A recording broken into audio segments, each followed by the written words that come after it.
Le saviez-vous? Quand les Arabes vont en pèlerinage, ils vont dans les pays arabes. Quand les Juifs vont en pèlerinage, ils vont en Israël. Quand les Chinois vont en pèlerinage, ils vont en Chine.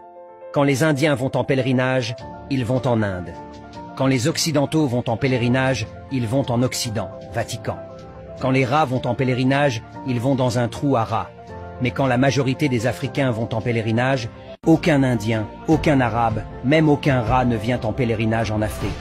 C'est toujours les Africains qui se baladent naïvement comme des prostituées spirituelles à la recherche des dieux de la Bible et du Coran.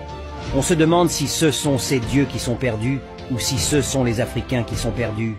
C'est bien là les signes d'un peuple égaré, déraciné, sans repère. L'embrouille, la confusion, la fuite identitaire, la diabolisation de sa culture et tradition, la célébration des ancêtres et traditions des autres, la haine de soi et de ses frères, l'amour pour les étrangers, etc. Pour ces Africains égarés, ces dieux sont partout sauf en Afrique. Ce n'est pas de leur faute. On leur fait croire depuis des générations que leur culture et leurs traditions ancestrales africaines, c'est la sorcellerie. Les pauvres y ont cru, alors que c'était juste une stratégie pour les éloigner de leur maison et venir les piller pendant qu'ils sont absents. Pendant qu'ils font le tour du monde, en pensée, en parole, par action et par omission, à la recherche d'un Dieu de la Bible et du Coran. Surtout ne leur